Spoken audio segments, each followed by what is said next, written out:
আসসালামু আলাইকুম রহমতুল্লাহি ওবরকাত। সম্মানিত প্রিয় দিনী ভাই বোন, আজকে আমরা আলোচনা করব কোন আমলটি করলে আল্লাহ তাআলা আমাদের যে কোনো দোয়াকে কবুল করবেন। আমরা অনেকেই অনেকভাবে অনেক রকমের দোয়া আল্লাহ তাআলার কাছে করে থাকি। কেউ নিজের সন্তানের জন্য দোয়া করেন, কেউ নিজের ব্যক্তিগত দোয়া করেন, কেউ তার পরিবারের জন্য দোয়া করেন এবং কোনো জিনিস যেটা তার খুব পছন্দের সে জিনিসটাকে পাওয়ার জন্য সে অনেক মানুষ অনেকভাবেই দোয়া করে থাকে। আবার অনেকেও অনেক আমল করে থাকে। এখন অনেকের আমল আল্লাহ তাআলা কবুল করেন, আবার অনেকের দোয়াকে আল্লাহ তাআলা ফিরিয়ে দেন। প্রিয় ভাই আমার, যাদের দোয়াকে আল্লাহ তাআলা ফিরিয়ে দেন, আপনাদের দোয়া আপনারা দোয়া করতেছেন কিন্তু আপনাদের দোয়া কবুল হচ্ছে না, যদি এরকমটা মনে হয়ে থাকে তাহলে অবশ্যই আপনি এইভাবে আমল করে দেখতে পারেন। আল্লাহ তাআলা কিন্তু আমলকেই পছন্দ করেন বেশি। আল্লাহ তাআলার কাছে যে ইবাদতগুলো করবেন, আল্লাহ তাআলা তো আপনাকে বানিয়েছেন আল্লাহ তাআলার ইবাদতের জন্য। সুতরাং আপনি যদি ইবাদত করেন, আপনার ইবাদত আল্লাহ তাআলা অবশ্যই কবুল করবেন, আপনার দোয়াকে আল্লাহ তাআলা কবুল করবেন।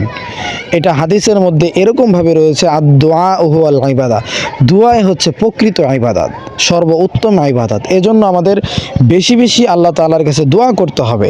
একবার দোয়া করেছি, আল্লাহ তাআলা আমাদের দোয়াকে কবুল করেন নাই, বাকি অন্যদের দোয়াকে কবুল করেছেন। আপনি হতাশা হয়ে পড়েছেন যে আল্লাহ আমার দোয়াকে কবুল করলো না।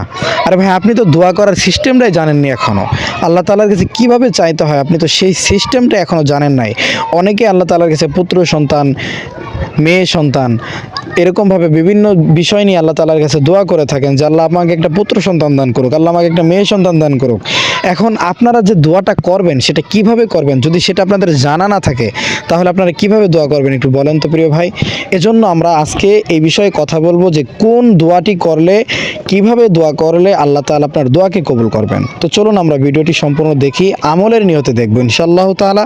অবশ্যই পৃথিবীর 90% মানুষ এই আমলটি করে উপকৃত হচ্ছেন, তারা ফলাফল পেয়েছেন, তারা আল্লাহ তাআলার কাছে যে দোয়া করেছেন আল্লাহ তাআলা তাদের দোয়াকে কবুল করেছেন। এটা কিন্তু 90% মানুষ উপকৃত হয়েছেন, এটা আমরা জানি। এজন্য আপনিও যদি এরকম পর্যায়ে থাকেন যে আপনার দোয়া কবুল হচ্ছে না, আপনিও করে দেখতে পারেন। সর্বপ্রথম আমাদেরকে দোয়া কবুল হওয়ার জন্য যে জিনিসটা করতে হবে সেটা হচ্ছে আমাদের শরীরের পোশাকটা পবিত্র করতে হবে। ওযু ইস্তেনজা করার পর আমরা যখন বাইরে ঘোরাফেরা করতে যাই তখন নামি দামি একটা পোশাক পরি, অথচ যখন নামাজের জন্য আসি তখন আল্লাহ তাআলার সামনে যখন আমরা আসি তখন আমাদের পোশাকের অবস্থা দেখলে কি বলবো, এত বড় লোক মানুষ কিন্তু মাথায় যে একটা 30 টাকা দিয়ে টুপি কিনে পরবে সেই শক্তিটা তাদের হয় না। যাদের মাথায় টুপি থাকে না নামাজের সময়, পৃথিবীর বুকে সবচাইতে কার্পণ্য হচ্ছে তারা টাকার গরম দেখায়, নামাজের এসে তাদের দেমাগ দেখানোর চেষ্টা করে যে আমার মাথার চুল অনেক সুন্দর, আমাকে মানুষ অনেক সুন্দর ভাববে, আমার মাথার চুলের স্টাইল দেখলে মানুষ মুগ্ধ হয়ে যাবে। এরকমটা মনে করার কারণে আজকে বাঙালি জাতির আমাদের দোয়াকে আল্লাহ তাআলা কিভাবে কবুল করবেন। আমরা 30 টাকা দিয়ে আল্লাহ তাআলার ইবাদত করার জন্য যখন আসি, নামাজ তো সর্বোত্তম ইবাদত, আমরা নামাজ পড়তে যখন আসি তখন আমাদের মাথায় যদি টুপি না থাকে, আল্লাহ তাআলার সামনে আমরা দাঁড়িয়েছি, একজন প্রধানমন্ত্রীর সামনে যখন আমাদের যাওয়া হয় বা একটা নামি দামি চেয়ারম্যান অথবা মেম্বার যাই হোক, এলাকার মন্ত্রী এমপি যাই হোক, তাদের সামনে যদি আমাদের দাঁড়াতে হয় তখন আমরা কি করে থাকি, আমাদের সবচাইতে সুন্দর যে পোশাকটা আছে আমরা সেটাকে ইউজ করে থাকি। প্রিয় ভাই আমার, আমরা মহান রবের সামনে দাঁড়াবো, আমাদের অন্তরে একটু ভয় থাকা প্রয়োজন। আমরা কার সামনে দাঁড়িয়েছি, আমরা আল্লাহ তাআলার কাছে এখন যাব, আল্লাহ তাআলার সামনে আমরা যাচ্ছি, আমাদের পোশাকের একটু পরিবর্তন হওয়া উচিত ছিল। যে পোশাক আল্লাহ তাআলা পছন্দ করেন, আল্লাহর নবী পছন্দ করেন, আমাদেরকে সে পোশাকটি পরেই আল্লাহ তাআলার ইবাদত করা উচিত ছিল। কিন্তু আমরা কি করি, ইহুদিদের বেশ ধরে তা আমরা শার্ট প্যান্ট পরে, গলায় টাই পরে বিভিন্নভাবে বিভিন্ন দোয়া আজগার করে থাকি। তাহলে আমাদের দোয়াটা কিভাবে কবুল হবে?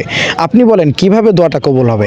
দোয়া কবুল হওয়ার জন্য কিছু শর্ত রয়েছে, কিন্তু সর্বপ্রথম আপনাকে পাক পবিত্র হতে হবে এবং যে স্থানে বসে আপনারা দোয়া করবেন আপনারা ব্যক্তিগতভাবে সেই স্থানে বসে সেই স্থানটা পাক হতে হবে।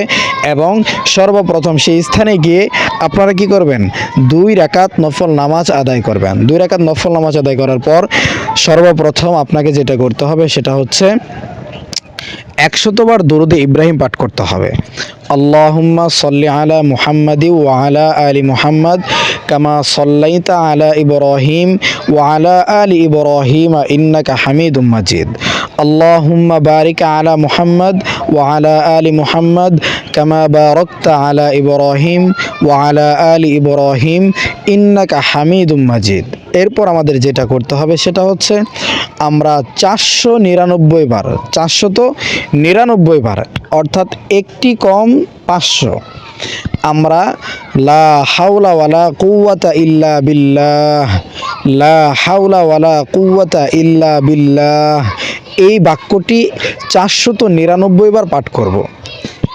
499 বার যখন হয়ে যাবে লা হাওলা ওয়ালা কুওয়াতা ইল্লা বিল্লাহ, তখন সর্বশেষ আমরা বলবো, যখন 500 বার হয়ে যাবে, লা হাওলা ওয়ালা কুওয়াতা ইল্লা বিল্লাহিল আলিয়্যিল আযীম, সর্বশেষ আমরা এই আজিম শব্দটি ইউজ করব, ব্যবহার করব আমাদের এই বাক্যের মধ্যে। তারপর আমরা আবার কি করব, পুনরায় আবার আমরা দরুদ ইব্রাহিম 100 বার পাঠ করব। আল্লাহুম্মা সাল্লি আলা মুহাম্মাদি ওয়া আলা আলি মুহাম্মাদ কামা সাল্লাইতা আলা ইব্রাহিম ওয়া আলা আলি ইব্রাহিম ইন্নাকা হামিদুম মাজিদ। আল্লাহুম্মা বারিক আলা মুহাম্মাদি ওয়া আলা আলি মুহাম্মাদ কামা বারাকতা আলা ইব্রাহিম ওয়া আলা আলি ইব্রাহিম ইন্নাকা হামিদুম মাজিদ। এরপর আমরা এই 100বার পাঠ করার পর আমরা কি করব, আমাদের মনের মধ্যে যে উদ্দেশ্যটা থাকবে সে উদ্দেশ্যকে আমরা স্মরণ করে আল্লাহ তাআলার কাছে দুটি হাত উত্তোলন করে দিয়ে আমরা দোয়া করব। সর্বপ্রথম দোয়া করার সিস্টেম হচ্ছে, আপনি সর্বপ্রথম দোয়া করবেন কিভাবে, আমরা কি ডাইরেক্ট দোয়া হাত তুলেই কি আমরা আল্লাহ আমার এটা প্রয়োজন ওটা প্রয়োজন আমাকে এটা দাও ওটা দাও এভাবে দোয়া করব না। আমাদেরকে সর্বপ্রথম দোয়ার শুরুতে কিছু দোয়া তাহলিল রয়েছে, এগুলো করতে হয়। যেরকম রব্বানা আতিনা ফিদ দুনিয়া হাসানাতা ওয়া ফিল আখিরা হাসানাতা ওয়া কিনা আযাবান নার, দুনিয়া এবং আখিরাতে যেন আমাদের সুন্দর হয়, আমরা এরকমভাবে বিভিন্ন অর্থ লক্ষ্য করে আমরা দোয়া করতে থাকবো। তারপর অনেক দোয়া রয়েছে, রব্বির হামহুমা কামা রব্বায়ানি সগীরা, আল্লাহুম্মা রব্বির হামহুমা কামা রব্বায়ানি সগীরা। তারপর আমরা কি বলবো, আল্লাহুম্মা মাগফিরাতুকা আওসা মিন যুনুবি ওয়া রাহমাতুকা আরজা ইনদি মিন আমালি। আপনি আরবিতে যে বাক্যগুলো পারেন, দোয়াগুলো পারেন, আপনারা চাইলে সেটা পড়তে পারেন। তারপর আমরা আরবিতে যখন দোয়া করা শেষ হবে, তারপর আমরা বাংলাতে আল্লাহ তাআলার কাছে দোয়া করবো, আল্লাহ আমরা ইতিপূর্বে যে দোয়াগুলো পড়েছি, আল্লাহর আপনার হাবিবের শানে দুরূদ শরীফ পাঠ করেছি এবং আপনার কিছু গুরুত্বপূর্ণ দোয়া আমরা জিকির করেছি, এভাবে আল্লাহ তাআলার কাছে আপনারা কী করবেন, দোয়া করতে থাকবেন বিভিন্ন বিষয় নিয়ে। সর্বপ্রথম আমরা যে আমলগুলো করেছি, এই আমলগুলোকে আল্লাহ তাআলা আরও লক্ষ কোটি গুণ সওয়াব বৃদ্ধি করে সর্বপ্রথম আকায়ে নামদার তাজেদার মদিনা জনাবে মুহাম্মদুর রাসূলুল্লাহ সাল্লাল্লাহু আলাইহি ওয়াসাল্লামের রওজা মুবারকে পৌঁছাইয়া দিন। অতঃপর আমার এই দোয়ার বরকতে, এই দোয়ার উসিলা করিয়া আদম নবী থেকে নিয়ে শুরু করে আজ পর্যন্ত যত মানুষ দুনিয়া থেকে বিদায় নিল, তাদের প্রত্যেকের রূহ মুবারকে এই হাদিয়াটুকু পৌঁছাইয়া দিন। এরকমভাবে কিছু পয়গাম্বর, যত পয়গাম্বর দুনিয়াতে এসেছে, তাদের উদ্দেশ্য তো ছিল একটাই, আল্লাহ তাআলার দাওয়াত দেওয়া। আপনিও এরকমভাবে মানুষকে যেন আপনি দিনের পথে ডাকতে পারেন, মানুষকে আল্লাহ তাআলা যেন হেদায়েত দেয়, এরকমভাবে বিভিন্ন অঙ্গিমা নিয়ে আল্লাহ তাআলার কাছে আপনি পেশ করে আপনার মনের যে আশাটা আছে এখন আপনি সেটা ব্যক্ত করবেন। আর রব্বুল আলামিন, আমি কোন উদ্দেশ্য নিয়ে আপনার কাছে হাত উত্তোলন করেছি আপনি তো জানেন, আপনি মনের খবর জানেন, আপনি ইন্নাল্লাহা সামিউন বাসীর ওয়াল্লাহু বিমা তা'মালুন। এরকমভাবে বিভিন্ন বিষয় নিয়ে আপনি আল্লাহ তাআলার কাছে আপনার মনের যে চাওয়াটা আছে আপনি সেটাকে আল্লাহ তাআলার সামনে ব্যক্ত করবেন, আল্লাহকে আপনি স্মরণ করে সেটা বলবেন। প্রিয় ভাই আমার, আপনি এভাবে আল্লাহ তাআলার কাছে দোয়া করেন। সর্বশেষ যখন আপনার দোয়া শেষ হয়ে যাবে, আপনি পৃথিবীর সমস্ত মানুষের জন্য দোয়া করবেন, আত্মীয় স্বজনের জন্য দোয়া করবেন, আপনার পিতামাতার জন্য খাস করে দোয়া করবেন। যদি পিতামাতা জীবিত থাকে তাদের জন্য আল্লাহ তাআলা হায়াতে তয়্যিবা দান করেন, এই বিষয় নিয়ে দোয়া করবেন। যদি তারা দুনিয়া থেকে চলে যায় তাহলে তাদের কবরের ভিতরে যেন আল্লাহ তাআলা আপনার এই দোয়ার বরকতটুকু পৌঁছাইয়া দেয়। এরকমভাবে সদগায়ে জারিয়ার যে মাধ্যমগুলো রয়েছে সেগুলোকে অবলম্বন করে আপনি বিভিন্নভাবে আল্লাহ তাআলার কাছে দোয়া করবেন। এটাই হচ্ছে প্রকৃত দোয়া, প্রকৃত ইবাদত। আর দোয়া হুয়াল ইবাদা, দোয়াই হচ্ছে সর্বোত্তম ইবাদত। এজন্য আমাদের দোয়ার প্রতি মনোযোগী হতে হবে, দোয়ার প্রতি আমাদের আত্মশীল মর্যাদাবোধ অন্তরের ভিতর পোষণ করতে হবে। দোয়ার জন্য আমাদের সর্বপ্রথমে অন্তরটাকে পবিত্র রাখতে হবে। প্রিয় ভাই আমার এই পবিত্রটা যদি, এই আত্মাটা যদি পবিত্র থাকে, আত্মাটা যদি পবিত্র থাকে তাহলে আপনার দোয়া আল্লাহ তাআলা অবশ্যই কবুল করবেন।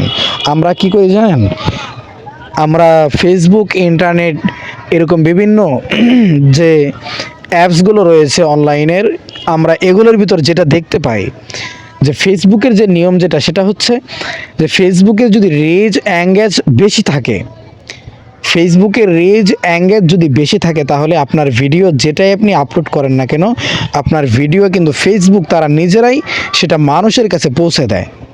এটা কিন্তু বাস্তব। যারা ফেসবুক চালান, যাদের রিচ এঙ্গেজ প্রচুর পরিমাণ, তারা যে ভিডিওটা আপলোড করবে সে ভিডিওটা সঙ্গে সঙ্গে ফরিওতে সাজেস্টে উঠে যায়। তাদের ভিডিও মানুষ হাজার হাজার মানুষ দেখে, মিলিয়ন মিলিয়ন মানুষ দেখে। ইউটিউবের ক্ষেত্রেও সেম। ইউটিউবের রিচ এঙ্গেজ যখন বেশি হয়ে যায়, ভিডিও আপলোড করলে সে ভিডিওটা মানুষের সামনে চলে যায় অটোমেটিকলি। তো এটা হচ্ছে ফেসবুক দুনিয়ার বিষয়। আর আপনার অন্তরটা যদি পরিষ্কার থাকে, এই দিলটা যদি পরিষ্কার থাকে, আপনি যে দোয়াটা আল্লাহর কাছে করবেন অবশ্যই আপনার দোয়া আল্লাহ তাআলা 100% কবুল করবেন। প্রিয় ভাই আমার, আমি যে আমলের কথাগুলো আপনাকে বললাম, যদি এভাবে আমলটি করতে পারেন আপনার দোয়া অবশ্যই কবুল হবে। পৃথিবীর এমন কোনো শক্তি নেই যে আপনার এই আমলটিকে বিনষ্ট করবে। এই আমলকে আল্লাহ তাআলার কাছে যেন না পৌঁছায় এরকমভাবে বাধা দিবে, এরকম কোনো শক্তি পৃথিবীর বুকে কোনো শয়তানের নেই। এরকম অপরাধী শক্তি, সমস্ত শক্তিকে আল্লাহ তাআলা মাটির সঙ্গে নিশ্চিত করে দিবেন। এজন্য আপনি আল্লাহর উপর তাওয়াক্কুল করে, ভরসা করে আপনার মনের কথাগুলো, মনোভাবগুলো প্রকাশ করেন। অবশ্যই আল্লাহ তাআলা আপনার দোয়াকে কবুল করবেন। আল্লাহ তাআলা আমাদের সকলকে আল্লাহ তাআলার দ্বীনের জন্য কবুল করুক এবং সকল প্রকার বিপদ আপদ বালা মুসিবত থেকে হেফাজত করুক। যে কথাগুলো বলেছি সেই কথার উপর আল্লাহ তাআলা আমাদের সকলকে আমল করার তৌফিক দান করুক। সকলে ভালো থাকবেন, সুস্থ থাকবেন এবং ভিডিওটি যদি ভালো লেগে থাকে, গুরুত্বপূর্ণ বলে মনে হয়, তাহলে অবশ্যই আমাদের চ্যানেলের সঙ্গে সাবস্ক্রাইব করে আমাদের চ্যানেলের সদস্য হয়ে যাবেন, যাতে পরবর্তী ভিডিও আপলোড করার সাথে সাথে আপনার ফোনেও আমাদের ভিডিওর নোটিফিকেশনটি চলে যায়। সকলে ভালো থাকবেন, সুস্থ থাকবেন। আসসালামু আলাইকুম ওয়া রাহমাতুল্লাহি ওয়া বারাকাতুহু।